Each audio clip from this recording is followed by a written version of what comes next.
if you're not here for the eclipse, it's a little awkward. Welcome. Very fun and interesting group of people we got here. I wanted to say thank you for all of the people. I know we all spent a lot of time planning for this weekend. Maybe 6 months, a year, a few years out. I know we've all been excited. I think the people that maybe have prepared the most so is KOA, our host.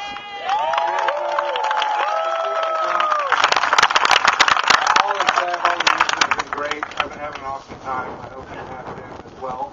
I want to introduce a man that's going to come and speak to us. His name is Professor David Iadevaia. He has been my father-in-law for about 7 years now, and I've learned more about science over the course of 7 years than I ever did through any of my high school or college studies, just by listening to his stories and words of advice. He did actually tell me, too, that this will apply for college credit. So afterwards, get 3 hours signed off. But David was a professor of astronomy and physics. See, he didn't pay attention. Close enough. In Tucson, Arizona. He's going to give us a little lecture and a little bit more insight of exactly what we're going to see tomorrow. Please welcome Professor David Iadevaia.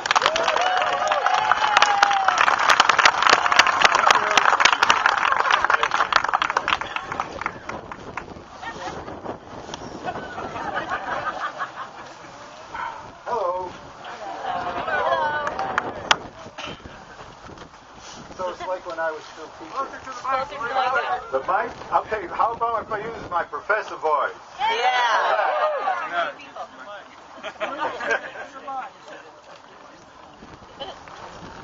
All right, here's the official presentation.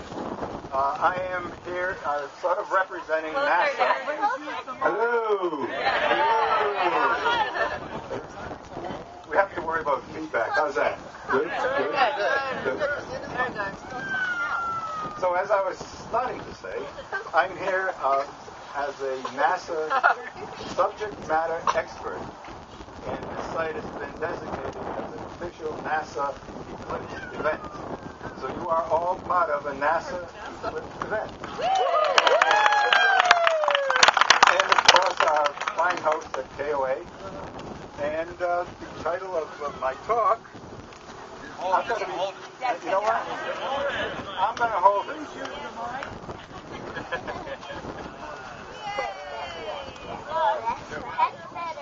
Okay. Right there, under my chin. Good. Very good. That's good? That's good. All righty. We're going to talk about the structure of the sun. Now, typical eclipse talks will give you a travel log. People have been here, there, and everywhere. It's my 5th eclipse. And I've been... Well, my eclipse travels have carried me from Mexico, Peru, India, and I thought I'd be a tourist on one of them, and I went to Antigua. I figured I'd just lay on the beach and watch the eclipse. But as soon as they found out I was an astronomer, that was the end of that dream. So I've seen eclipses in beautiful, clear skies. My very first eclipse was in Nova Scotia. And I packed up a van, my little hippie van at the time, and went off to Nova Scotia. The weather was starting to close in, and I zigged when I should have zagged, right into the weather, and so I got to see a total solar eclipse in a thunderstorm. And it doesn't make any difference, because it's already dark, and so that was, but it was an interesting learning experience. So what I'm going to talk to you about is the structure of the sun, and how an eclipse helped us determine what the structure of the sun is. Because if you think about it, it's the brightest thing in our sky, but you can't really look at it without hurting yourself. So when an eclipse occurs, that's an opportune moment. And I can tell you that there will be a lot of science being done on this eclipse from coast to coast. And one of the reasons is because it's coast to coast. So it's very easy to get facilities in place. So the talk is how a total solar eclipse helped to determine the nature of the sun's atmosphere. The surface of the sun is called the photosphere. That's what you see if you attempt to look up, and the light that illuminates the earth. The various features of the photosphere are seen in visible light. Visible light would be defined as that which our eye perceives in the environment in which we live. So all of the colors that you are experiencing are from sunlight. What we know about the structure of the sun's atmosphere is actually learned from total solar eclipses. Now, we've known about total solar eclipses as long as I've been peeping. And several thousand years ago, people figured out how to predict when an eclipse occurred, but they couldn't necessarily tell you where an eclipse would occur. Okay, that's relatively modern, well, maybe 1700. So even though we knew for a long time how to predict where an eclipse would occur, or when when an eclipse would occur, we didn't necessarily know where. So if we look at a simplified structure of the sun, what we see is the corona, and hopefully you will see the corona tomorrow. How many of you, is this your first eclipse? Total eclipse. Wow. Okay, make sure someone next to you can catch you when you faint, because you are going to experience something you have never, ever experienced in your life. How many of you have seen the Grand Canyon? Okay, now, how many of you think you can describe the Grand Canyon to someone who's never seen it? Yeah. Well, that's what's going to happen here tomorrow. The chromosphere. You will see the chromosphere. This is going to exhibit itself around the edge of the moon as these bright red areas. This is activity going on in the chromosphere. The corona is this very ethereal, white, sort of angelic wing-shaped structure. Very fine detail. Your cameras are not going to catch it. You're either going to catch one piece of it or another. Your eye has the dynamic range to see it all at once, which is why it's very impressive. So you'll see the chromosphere. The core we're not going to see, thankfully, because it is in a very nice place, but it's what's going on in there that's going to allow all the stuff that we see during the eclipse. And then the photosphere. And that's usually the realm of sunspots. Okay. So we're going to talk a little bit about that, too. So here's a sort of a cartoon that represents on an attempted scale of the photosphere, the chromosphere, and the Earth, just thrown in to show you size and structure of these activities here. Now, these little pink areas of the chromosphere, this usually goes up into the, forming the corona, heating the corona. And again, a lot of this information about what the sun, how it's structured, is relatively modern. There was a time, maybe 100 years ago, and well, a little longer than that, when people thought that the sun was a lump of coal. They were trying to calculate the amount of energy coming off the surface of the sun.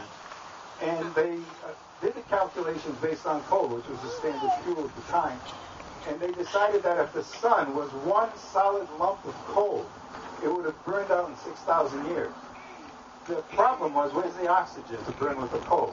So when we do science, we don't always get it right the first time. So in order to understand the structure of the sun's atmosphere, we need to know a little bit about light. Because what do we have that we use to understand the nature of stars and the sun? Light. That's it. Nothing else.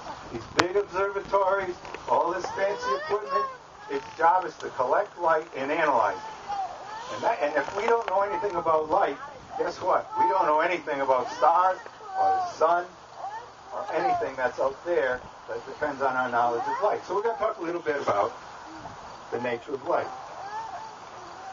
Light we're going to deal with as if it were a wave phenomenon. Now, light is one of those things that not only acts like a wave, also acts like a particle. So how can something be a wave and a particle at the same time? I have no idea. No one else does either. So we either pick one or we pick the other. And it's fortunate that no matter which one you pick, you can make your theories fit very nicely. So nature is telling us something. So we're going to look at the wave properties of light. So when I say wave, I'm talking about any wave phenomena. The one that you're most familiar with would be water waves. Except for Smokey, who's never seen the ocean. Where is he hiding? There he is. How many of you have never seen the ocean?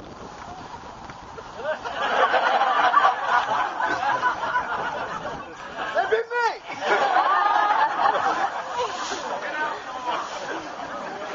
What we're going to do then is figure out a way of taking that light and analyzing it, and we use a spectroscopy. So we're going to look at the spectrum of light. You're all familiar with that, the rainbow, you know, the colors of the rainbow, Roy G. Biv, right? That's the sequence that you can assign to the spectrum.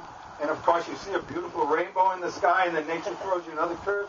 Because if you see a double rainbow, you see one that's very bright and everything's the right way. And then if you look a little fainter, just below it is a secondary rainbow, and it's backwards.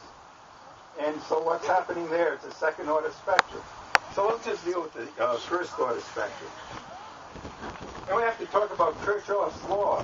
How many of you are electronic oriented or electrical? You heard of Kirchhoff? You heard of the laws of circuits? It's the same guy, but he did stuff with light. And so that's another helpful thing that we're going to have to do, know about in terms of dealing with light. And then spectral lines. Within the spectrum, it was discovered that if you look at the solar spectrum, it's not a continuous spectrum necessarily, but there are lines in it. A guy named Fraunhofer found this out. And we're going to look at the Zeeman effect. This is going to allow us to say if it looks like a duck, walks like a duck, quacks like a duck, it's a duck. Has to do with magnetic fields on the sun. And we'll look at the Doppler effect, like that. You're familiar with that.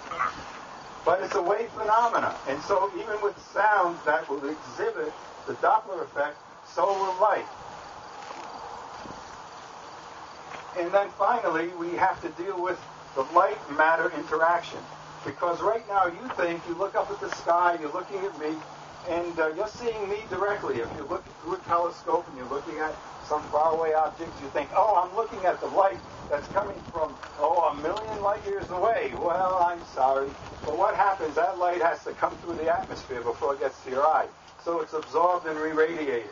So you're not seeing the exact piece of light that left wherever it left from. Okay? So we'll deal with that. And that has to do with the absorption radiation. Temperature.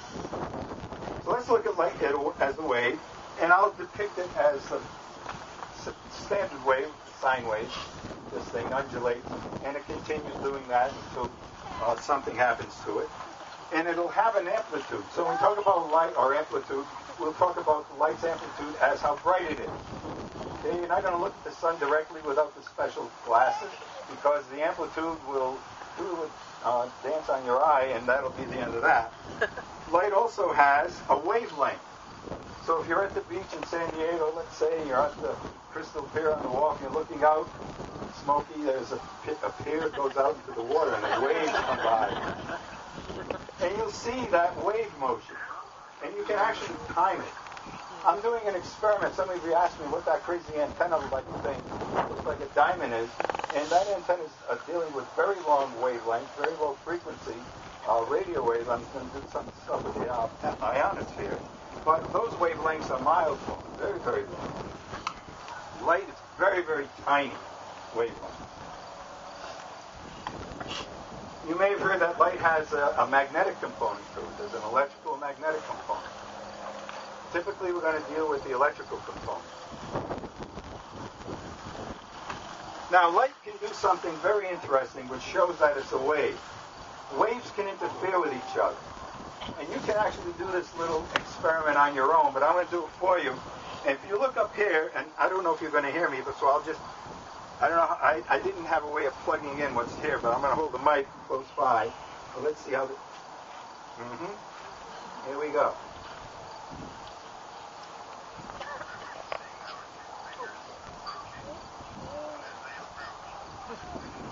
Look between the fingers. See that? Yeah.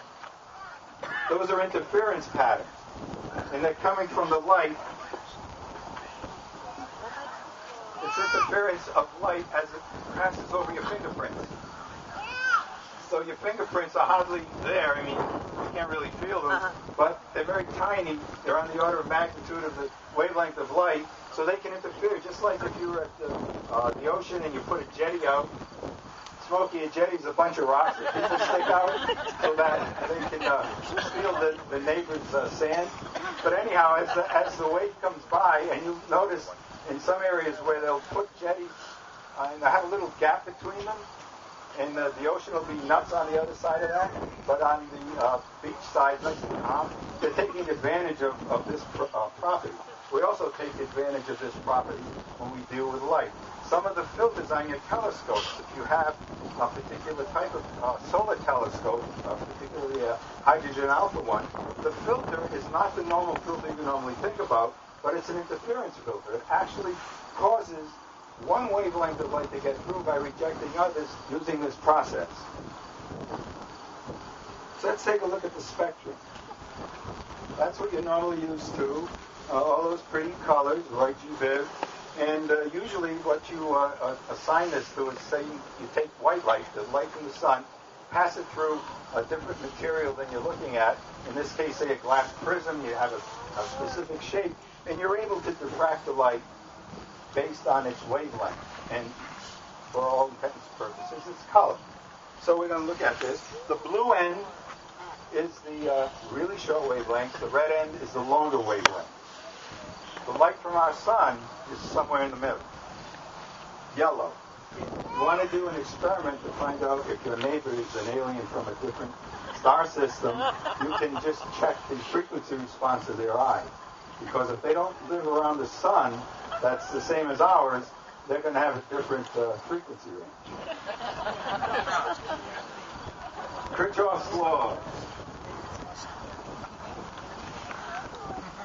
What Kirchhoff discovered was that you can produce 3 different types of spectrum, depending on the material you happen to have. One type of spectrum is a continuous spectrum. That's where you go from blue to red, red to blue, whichever way you like, continuously. No breaks in the spectrum. One color blending into the other. If you're an artiste, then you know how this works. And you're able to fool people by the pen on or ink on canvas and causing all of these various effects. Because you understand about color and how one transfers into another. Another type of spectrum is a bright line spectrum, where you have bright lines separated by what apparently looks like nothing. And then you have the third type, which is an absorption spectrum, where you have a continuous spectrum that's traversed by dark lines. So what did he determine? Well, he found that if you have a solid, a liquid, a high-pressure gas, when you excite it, now when I use the word excited here, I mean that we're agitating the atom somehow. Okay? So when you get this gas excited, if it's a solid, a liquid, or a high-pressure gas, you get a continuous spectrum. So you want to guess what the sun is. If you see a continuous spectrum from the sun, then you can assume it's a solid, a liquid, or a high-pressure gas. But you still don't know which one, because it could be any one of those. Any of those conditions will satisfy that condition. If you have a cool, low-pressure gas, then what you end up with is an absorption spectrum. That's the one with the lines missing. And then finally, if you have a hot, low-pressure gas, when you excite it, that'll produce the emission spectrum, or the lines that you will see. This became paramount in the understanding of the solar atmosphere, as we're going to see. So here we have a continuous spectrum going from blue to red, and the dark areas represent the area beyond red, infrared, or ultraviolet, which is beyond the blue that you see. And here we have a sample of a bright line spectrum. Here we have a sample of an absorption spectrum. And as it turns out, if you have the same material as a high-pressure gas or a low-pressure gas, one producing an absorption spectrum, the other producing a bright line spectrum, if you superimpose one on the other, you get the continuous spectrum back. Okay? And this becomes important, too, during an eclipse. So here we have the 3 conditions. We use the light bulb. Anyone have incandescent bulbs anymore? I was so mad when they got rid of them, but now they're back. And if you live where it's cold, those little curly-cue things don't work very well. You need some hot, solid, burning stuff, right? So you got a continuous spectrum. Hot gas emission and a cool gas and absorption spectrum. The Zeeman effect. Sunspots are on the surface of the sun. What causes a sunspot? Magnetic field. Now again, when we look at a bar magnet and you sprinkle some iron filings on it, you'll see this pattern, this classic pattern. Okay? And in the process, if you happen to look at the sun, you may see structure on the sun that sort of resembles magnetic lines of force. But that's not good enough because nature can fool us. So what do? Well, if you're a guy named Zeeman, you take an emission lamp in the laboratory and you surround it with a humongous electromagnet and you turn it on, not the magnet yet, but the emission source, and you look at it and you see spectral lines. Then you turn on the electromagnet and all of a sudden you create this huge magnetic field and the lines split. So the assumption is because the lines split based on a magnetic field, then when we look at the sun and the sunspot, which is the proof right here, you'll see the split of the particular line. Now this interesting thing on the left, on the right, this is a sunspot, and this is taken at Kitt Peak. There's a nice big solar observatory there, and it's really fascinating to go. I actually crawled up that thing when I first moved to Tucson.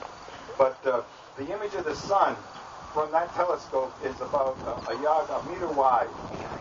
It's on a table, and you could look at the sun photosphere on this really nice big image. And right in the middle of the table, somebody put a crack. But the crack's there and on purpose because that's the slit of the spectroscope. And you can slide the image of the sun over that crack to see what spectral lines you're interested in. And there you see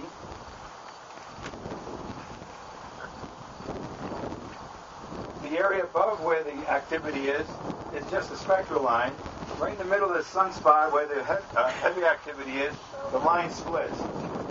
So now, if it looks like a duck, it quacks like a duck, walks like a duck, it must be a duck, so we must have magnetic fields associated with sunspots.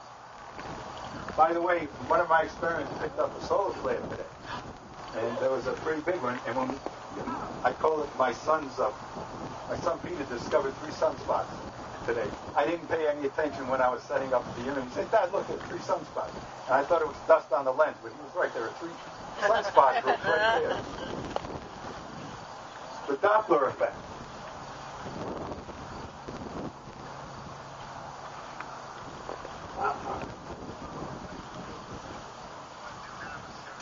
I'm going to show you the Doppler effect.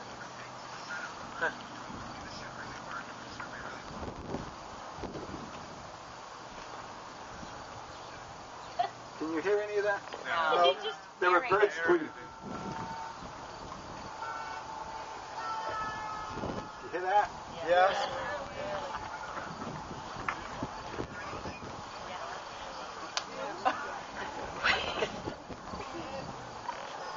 No movement.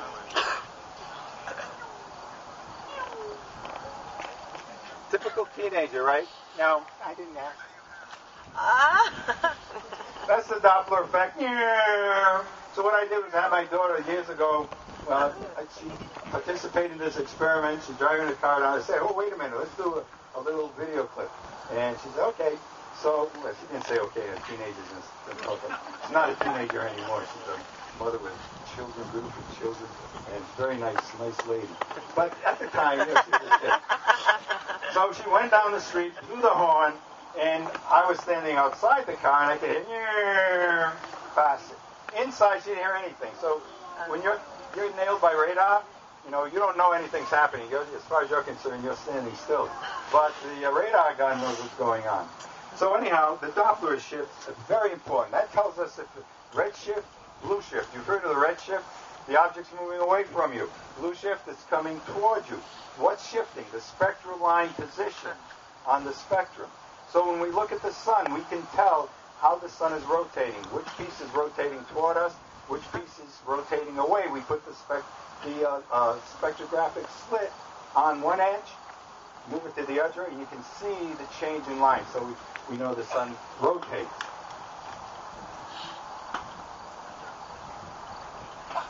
This is an actual photograph of a spectrum. The top one, spectral lines are moving toward the blue. If you pick any two, you pick these two, let's say, and you pick these two, they're not in the same position because of motion. This one is approaching you, and this one is receding from you. Red shift, blue shift.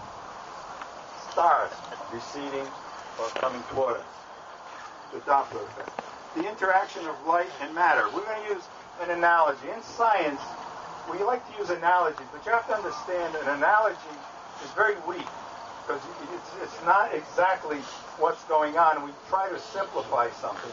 So I'm going to use an analogy to show you the interaction of light and matter. And we're going to use it by using a water slide as an analogy. Because the water slide has a definite ground and a definite height above the ground. And it's also fun. So here we have Spark the electron.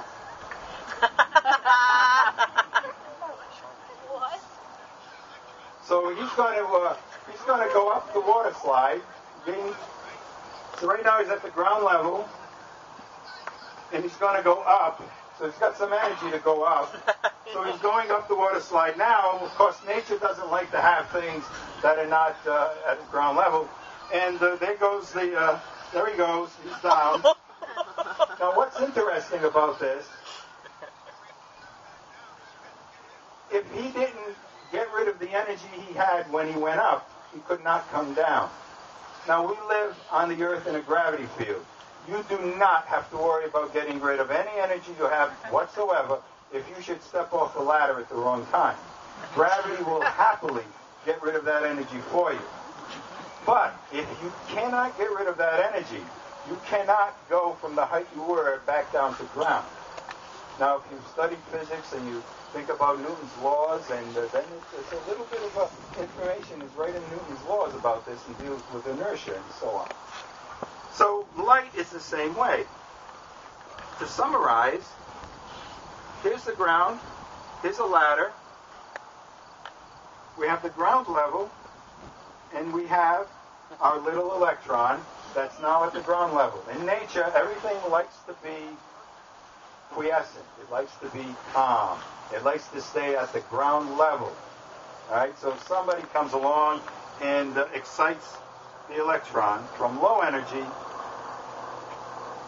to high energy state.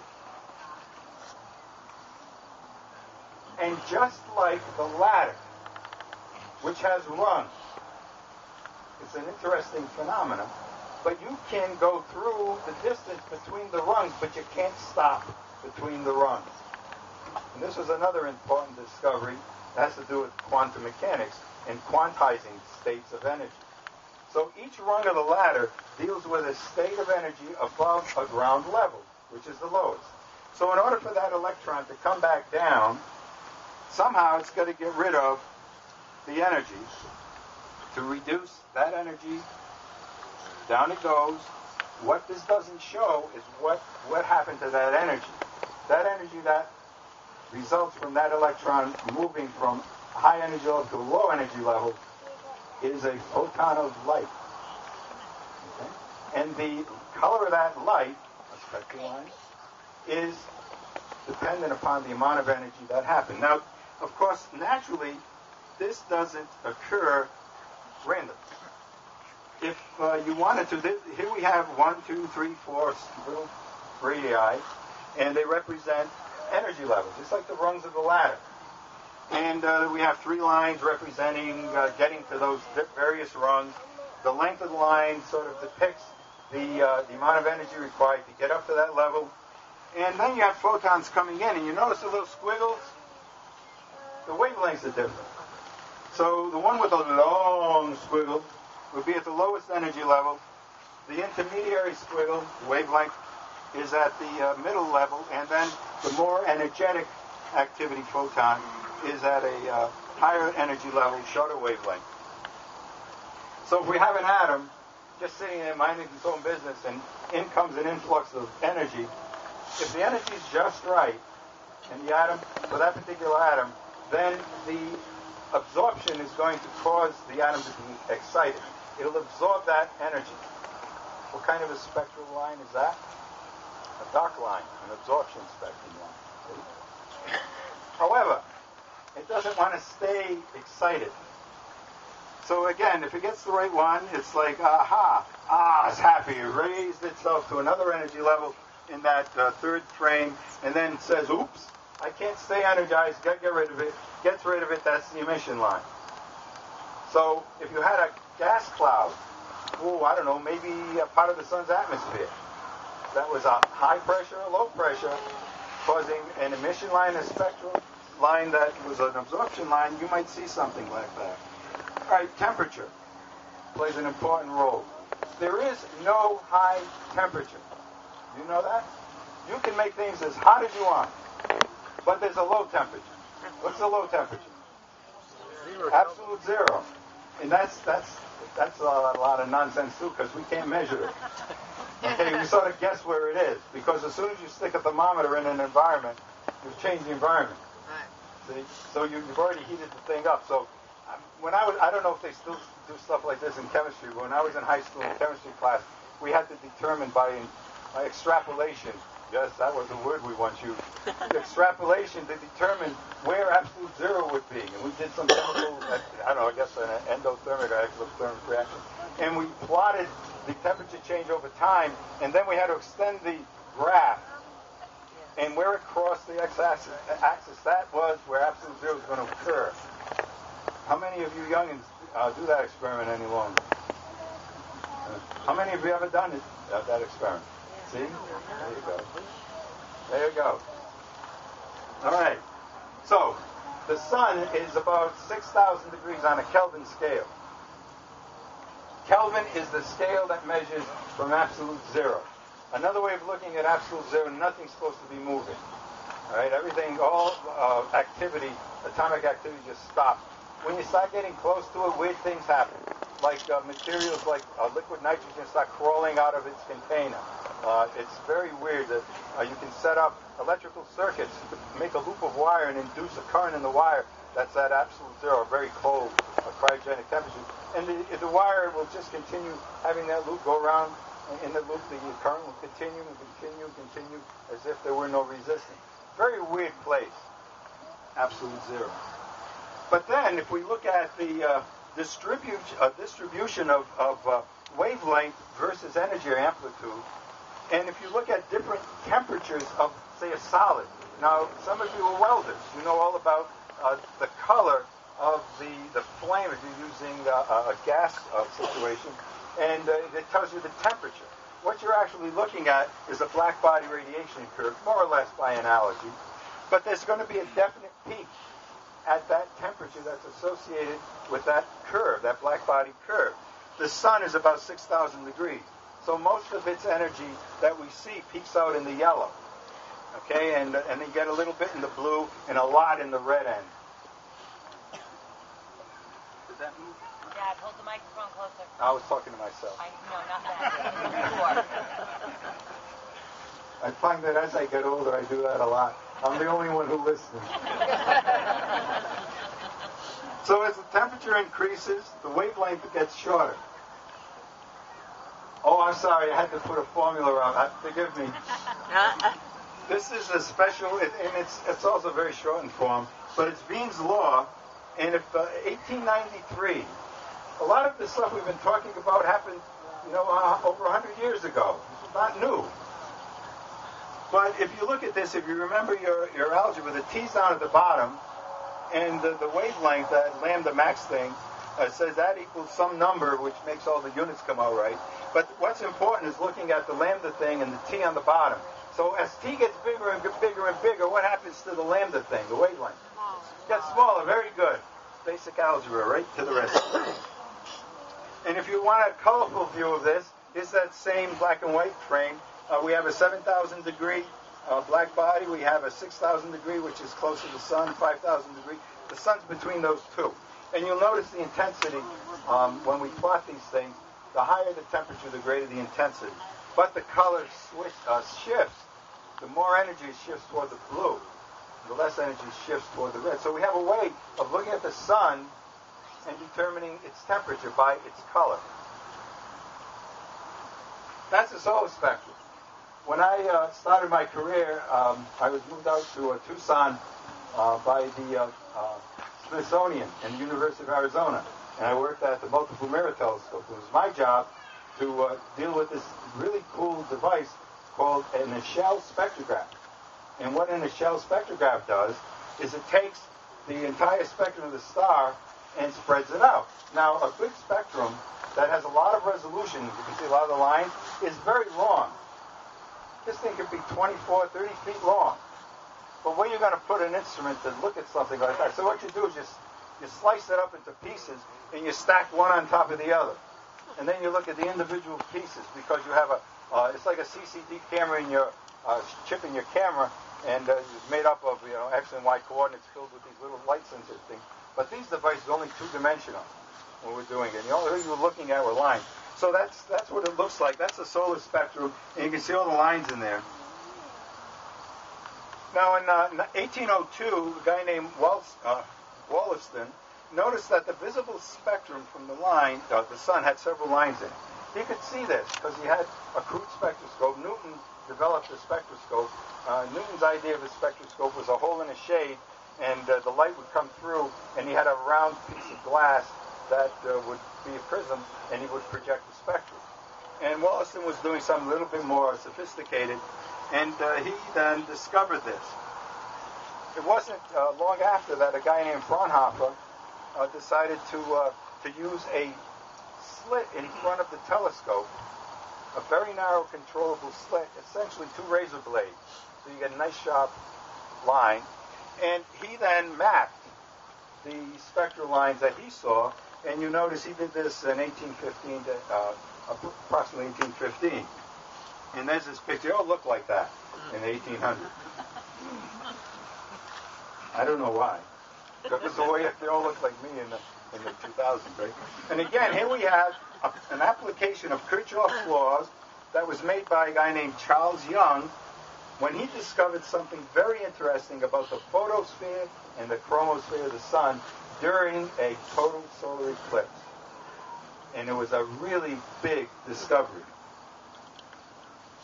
Here's Charles Young. And they all look like that if they were scientists working. Can you believe this guy? He's out there working dressed in a suit, right? Yeah. And there he is sitting on a little thing, a little foldable chair, and he's got that very nice, a foldable camp table. That's one of the first. You see, it's got the little things there. And that device, that crazy little wheel thing you have, that's a spectroscope. And he's looking at the sun. And this is what he saw. What this is a flash spectrum. If you are so lucky to have a piece of diffraction grating big enough to cover your camera lens tomorrow, and you put it in front of your camera lens, you won't see much. But at totality, just when the moon finally covers the sun, that in that moment, for 1 or 2 seconds, that's what you'll see. Oh my God. If you do it with a camera, you'll see around this, which is the sun, and surrounding it off to the side will be what looks like an emission spectrum. Wollaston, Young did this. He saw the flash spectrum, it lasted about 2 seconds, and he noticed that the Fraunhofer lines went from dark to bright. And this was the solution to a puzzle. Because if it went from dark to bright, it went from absorption line to emission line, which means it went from low pressure gas to high pressure gas, which means it went and showed you that the chromosphere and the photosphere were essentially the same but at different temperatures. And that was a major discovery, because now we knew that the sun had an atmosphere, and all that beautiful corona that you see actually belonged to the sun, as well as the chromosphere, the bright little white, red things that were bouncing around. And in his words, this is a scientist speaking, and they spoke funny then too. The dark lines of the spectrum and the spectrum itself gradually faded away until all at once, as suddenly as a bursting rocket shoots its stars, the whole field of view was filled with bright lines, more numerous than one could count. The phenomenon was so sudden, so unexpected, and so wonderfully beautiful as to form an involuntary exclamation. That means he went, "Whoa!" or the equivalent. Now, there's a historical tie to Wyoming, because this guy spent time in Thai siding down south of here by about 152 miles, just sort of west of Cheyenne, and he spent the summer of 1872 in a suit looking at the sun spectrum. He wasn't waiting for an eclipse. He was doing an analysis of the entire photosphere. But when the eclipse occurred, he was able to confirm that. So I just throw that in because, see, there's Douglas up there where we are, and it's a Wyoming thing. Because how many of you read the American Eclipse? Was that very interesting?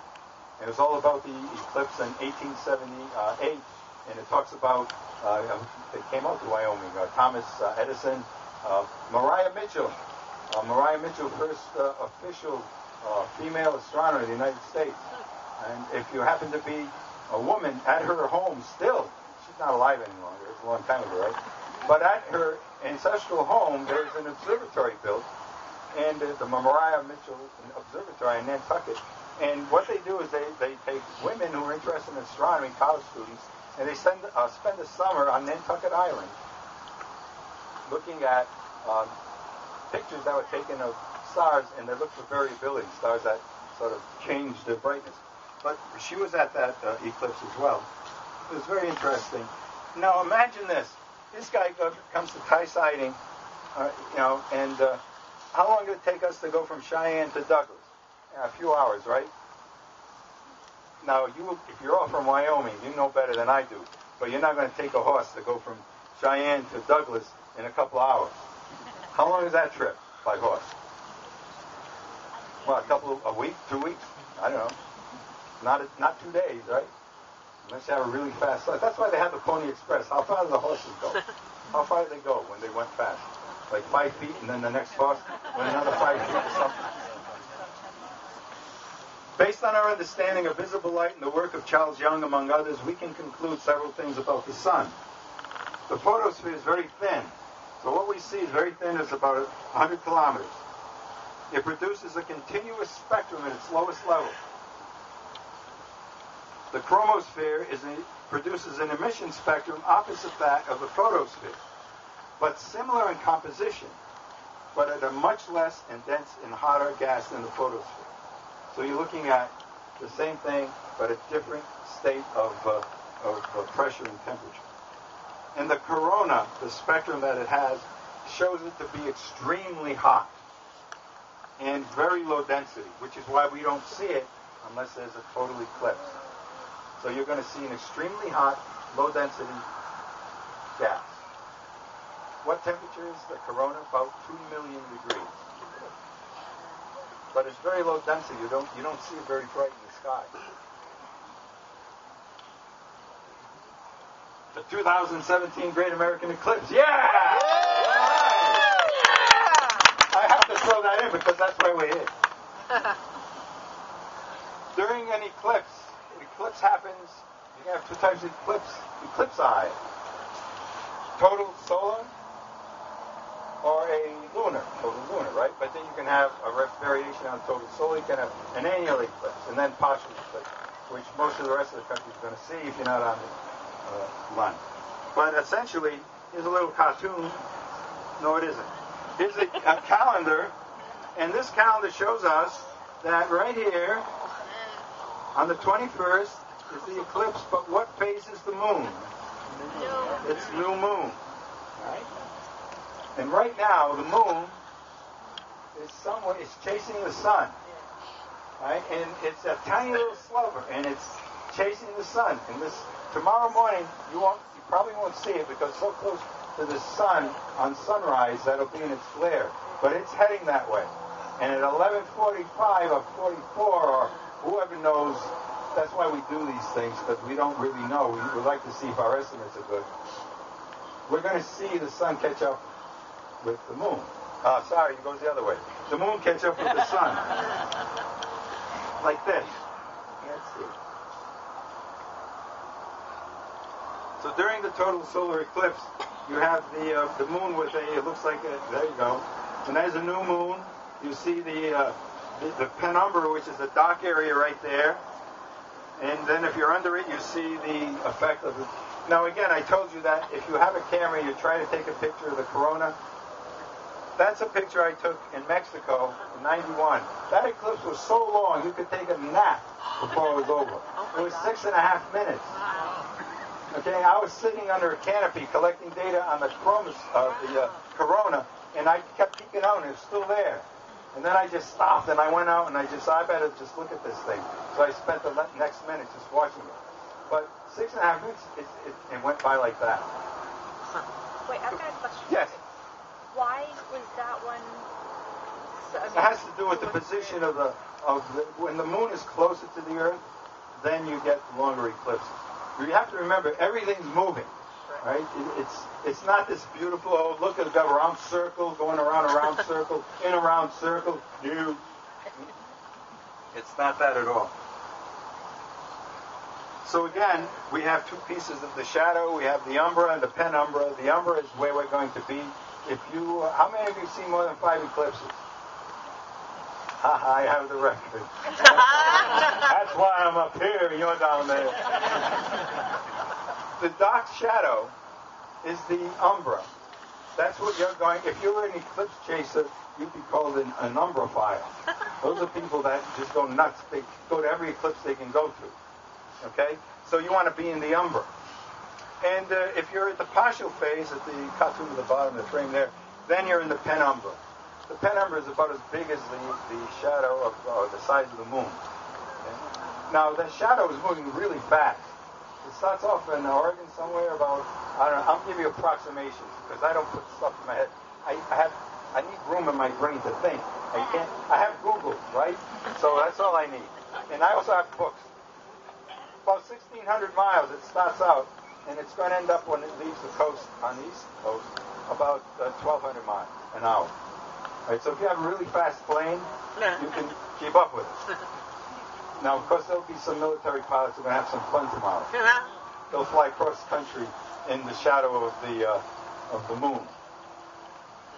But they won't tell you they did that. Because you'll be jealous. There's the path of this eclipse from Oregon to South Carolina. And we're right there. Wyoming.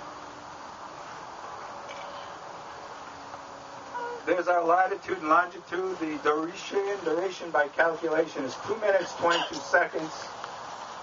I have on, in my little area there, a whiteboard that has the start time of the eclipse, the first contact it's called, when the moon just nudges over the sun, and the time of that. And then the start of totality, which is second contact. Third contact, the end of totality. And the fourth contact when the eclipse is over. The times are there, so you can walk by and look at that at any time. There's an image of the shadow, the little star. We're sort of close to that. Notice we're not right on the center line. And that has a big advantage, too, because you can see some of the really cool phenomena during the start of the eclipse. Bailey's beads tend to be more pronounced if you're off the center line. So look carefully as, again, your goggles are on until totality. If you're going to be there when this is happening, I will yell out, goggles on, put them on, look. Then when it's time, I'll yell, goggles off. And don't blame me if you burn your eyes because you did it too soon. I do not take responsibility. So maybe I won't say anything because we're in a litigious society now. That's the diameter, and you'll notice this was an image of the moon shadow. It's not nice and round, right? It's NASA. It's fun when you have a lot of big equipment to play with. One of the image analyzers at NASA made a video. He computed the actual dimensions of the shadow, not only based on the gross dimensions of the moon, but taking into account the irregularities of the surface of the moon, the irregularities of the terrain over which the shadow is going to move, especially here, you got all this undulating ground. So the shadow changes and does weird things. And he actually did this. Okay. The moon is very small. The sun is very big. You believe that because I told you. You have no way of telling. Who knows how big the sun and the moon are? When you look at them in the sky, what do they look like? The same size. So if someone says, no, they're the same size, you can't say they're wrong, right? Because that's what the observation says. So we have to look at something called angular size and linear size. Here is more or less a scale that I actually took that picture in there, that little insert of the sun, there are a couple of sunspots. But that's the scale. And if you look, there's the sun, sunspot, 1800 arc seconds, half a degree. There's the Earth to the scale. Notice the Earth puny. And there's the moon. That little dot is going to cover up that big dot. How can that be? All right, here's a mountain. Can my thumb cover that mountain? Let's see. So do you think my thumb can cover it? There's my thumb. Whoa. That's a big thumb. So this obviously doesn't mean my thumb is as big as the mountain. Obvious. But the angular size of my thumb is the same as the angular size of that mountain. Which means the angular size of the moon is the same more or less as the angular size of the sun. So depending upon where everything is in position will depend upon the type of eclipse we get. Very long one, very short one. Annular, where it doesn't quite cover the sun, you got a ring around the sun of fire. Or a really big one which will last a long time, but it covers up a lot of the chromosphere activity. You won't see a lot of the red activity. Then, yes. Yes, we're holding questions right now. Okay. Now, if you'd like, you can build an eclipse stick. And an eclipse stick is a scale model of the, and I have one, and tomorrow if you come over to my area, I'll have the eclipse stick out and actually show you the scale, and you'll see an artificial eclipse. But let me show you what that looks like. Here's an eclipse stick model, and if I run this through, so here we have the moon is represented by that. Okay, there's the Earth. That ball is in a scale model. And then, of course, the big ball in the sky is the sun. And now watch what happens. And you're saying, how come you pointed the camera to the sun and didn't burn it out? Because I know how to point the camera to the sun without burning it out. So now watch what happens when I create an artificial eclipse. Now, we can't really create an artificial eclipse, but and you'll see why we can't, because once we do, there's still a lot of air around it, see? So they have to build special material. But there you go. That's not bad. That's a half a degree, more or less. And it does block out the sun. Here's a sequence of the Mexican eclipse. So you're going to see this. You'll see this phase, and then everybody's going to start yelling, and then there's the corona. This corona was 3 times the size of the sun. The camera couldn't capture it. Wow. Either I would see all of it and not to be overexposed or whatever. And then it ends happily.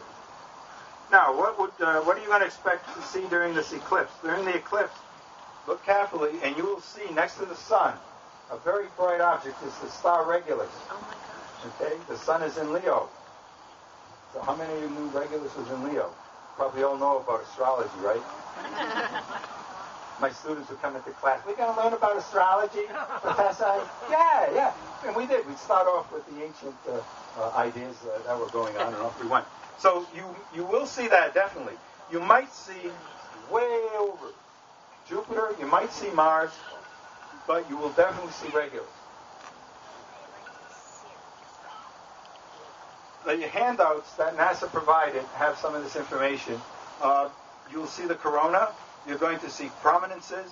And the coronal loops, the helmet streamers, everybody has to have a word and name for everything, but it's the corona. And if you see that, if you've never seen an eclipse, you're going to be so happy. I'm not going to run through this because it's 2 minutes and 20 seconds to length of the eclipse. And if you're sitting here, it'll be bored silly. Tomorrow, 2 minutes and 20 seconds is going to go like that. So if you want to take pictures, put your camera away if you've never seen the eclipse. All right, you can go online and get all the beautiful pictures you want. Watch the eclipse, okay? Because 2 minutes and 20 seconds is fast.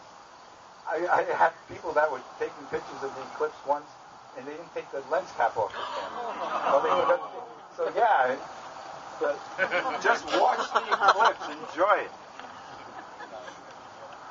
All cannot live on the piazza, but everyone may enjoy the sun. That's an old Italian proverb. I have to throw that in there because I'm Italian, right? And it took 26 trips around the sun. But here we are. All my kids together with me for the eclipse. In a few short hours, you will experience the awe and spectacle of a total solar eclipse. Enjoy. Bye-bye.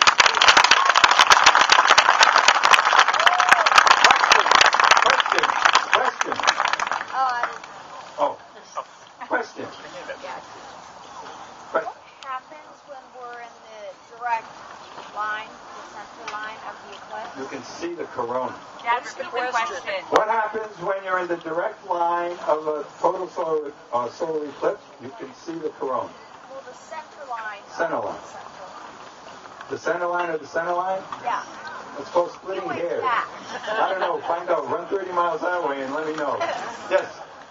How can you burn your eyes if the moon covers them? You can't. During totality, you can look. Now, tomorrow, if you like, you can come over to my area and we can all watch the eclipse together. NASA has stuff there for you, yes. What site number are you? I don't know. 11. Right there. Yeah, I'm right there. You'll see all the stuff. You'll see the NASA sign. Thank you. And if you go there, please don't go inside the tape. I've got all my equipment set up, and I will come on you so hard. Thank you.